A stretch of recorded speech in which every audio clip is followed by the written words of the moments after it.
মরে যাওয়ার 24 ঘন্টার মধ্যে আপনার শরীরের সাথে কি কি আচরণগুলো করা হয় সেটা কি জানেন আপনি?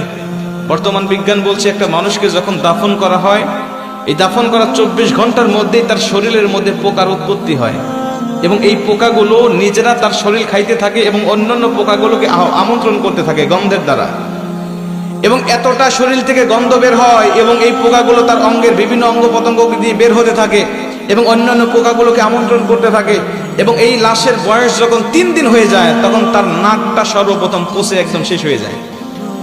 সব ঠিক আছে, আপনার হাত পা শরীর সব ঠিক আছে, কিন্তু সর্বপ্রথম আপনার নাক পচে যাবে এবং এখান থেকেই পচনটা শুরু হবে। এখান থেকেই পোকা পুরা শরীরের বাহিরে চলে আসবে, পুরা শরীরের বাহিরের অংশগুলো খাইতে থাকবে।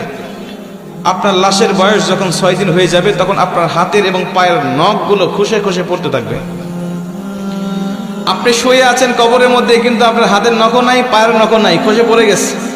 9 দিন যখন বয়স হয়ে যাবে তখন আপনার শরীরে মাথার হাতে পায়ের অঙ্গ প্রত্যঙ্গের যত চুল আছে, লোম আছে, সব চুলগুলো খসে খসে পড়তে থাকবে। কবরে শুয়ে আছেন আপনি, আপনার হাড় শুয়ে আছে, আপনার শরীর শুয়ে আছে, কিন্তু চুল আপনার শরীরে নেই, সব খসে খসে মাটিতে পড়তে থাকবে।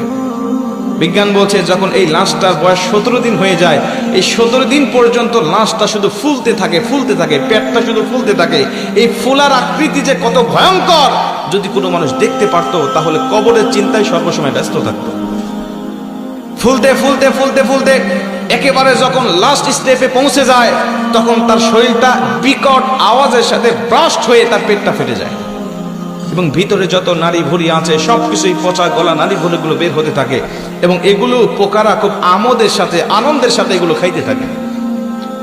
খাইতে খাইতে এই লাশের বয়সটা যখন 60 দিন হয়ে যায়, লাশের বয়স 60 দিন হয়ে যাওয়ার পরে তার শরীরের 1 ইঞ্চি পরিমাণ গোস্ত থাকে না, চামড়া থাকে না, সব কিছু একেবারে শেষ হয়ে যায়। 60 দিন পর্যন্ত একটু একটু পর্যন্ত থাকে। 60 দিন যখন হয়ে যাবে আপনার শরীরে কোনো চামড়া থাকবে না, কোনো গোস্ত থাকবে না, কোনো চর্বি থাকবে না, কোনো রগ থাকবে না, কিচ্ছু থাকবে না, শুধুমাত্র হাড্ডি পড়ে থাকবে। যে শরীর নিয়ে দুনিয়ার জমিনে আপনি এত বড়াই করেছেন, এত অহংকার করেছেন, যে শরীরের যত্ন নেওয়ার জন্য আপনি কত বিদেশি দামি দামি কসমেটিক ব্যবহার করেছেন, কিন্তু এই শরীরটা ইসলামের পথে, এই শরীরটা আপনি ইসলামের পথে কাজে লাগান নাই।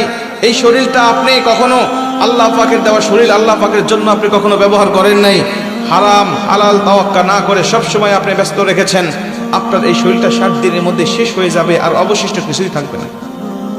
বিজ্ঞান বলছে এই লাশের বয়সটা যখন 90 দিন হয়ে যায় তখন এতদিন পর্যন্ত এই হাড়গুলো একসাথে ছিল, জোড়া জোড়া ছিল, এক একটা গিরার সঙ্গে আরেকটা গিরা লাগানো ছিল, কিন্তু 90 দিন যখন পার হয়ে যায় তখন এই গিরাগুলো খুলে যায়।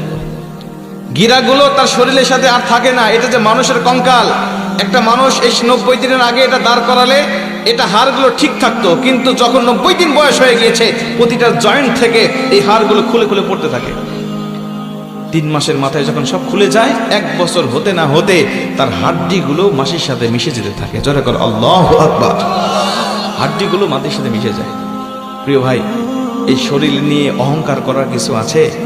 আল্লাহ বলে অহংকার আমার চাদর, এই চাদর ধরে যদি কেউ টান দেয় আমি আল্লাহ সহ্য করতে পারি না। আমি আল্লাহ পাক তখন ডাইরেক্ট তার প্রতি অ্যাকশন নেওয়া শুরু করি। আজকে চলে গেছে 2 জন ব্যক্তি, ওরা যদি জানতো, ওরা যদি সুস্থ থাকতো তাহলে চিন্তা করতো, যদি তাদের আল্লাহ পাক যদি কবুল করতো তাহলে তারাও হয়তোবা এসে এই মাহফিলে বসতো। কথা বলেন ঠিক কি না? আজকে আপনার সামর্থ্য আছে, আপনার রাস্তাঘাটের দোকানপাটে ঘুরে বেড়াচ্ছেন, হতে পারে আজকের এই মাহফিলটা আমাদের জীবনের জন্য শেষ মাহফিল হতে পারে না? পারে না? হতে পারে এই মোনাজাত পর্যন্ত আমার জীবনের শেষ মোনাজাত হতে পারে, এখান থেকে আমি বাড়িতে যেতেও পারি, নাও যেতে পারি। প্রতিদিন রাস্তাঘাটে চলাচল করি, প্রতিদিন এমন কোনো দিন নাই যে 2-1টা অ্যাক্সিডেন্ট আমাদের চোখের সামনে পড়ে না। রাস্তাঘাটে চলতে গেলেই দেখা যায় কোথাও গাড়ি উল্টে পড়ে আছে, কোথাও গাড়ি একদম পিষে গেছে, কোথাও মানুষের রক্ত পড়ে আছে, বিভিন্ন রকম অ্যাক্সিডেন্ট আমাদের চোখের সামনে পড়ে। এরাও তো যাচ্ছিল তার আত্মীয়দের সাথে দেখা করার জন্য, এরাও তো পরিবারের কাছে ফিরতে যাচ্ছিল, এদের জন্য তো স্ত্রী অপেক্ষা করেছিল, এদের জন্য তার সন্তানরা চেয়ে আছিল, কিন্তু রাস্তায় তাদের প্রাণটাকে ঝরে গিয়েছে। আমাদের প্রাণও এভাবে ঝরে যেতে পারে নাকি পারে না? এই জন্য সতর্ক হওয়ার সময় এখনই, সিদ্ধান্ত নেওয়ার সময় এখনই। আমার এই জীবনটা আমি কোন কাজে অতিবাহিত করছি? আল্লাহ আমাদের সবাইকে হালাল পথে আমাদের জীবনটাকে অতিবাহিত করার তৌফিক দান করুক। জোরে বলেন আমিন।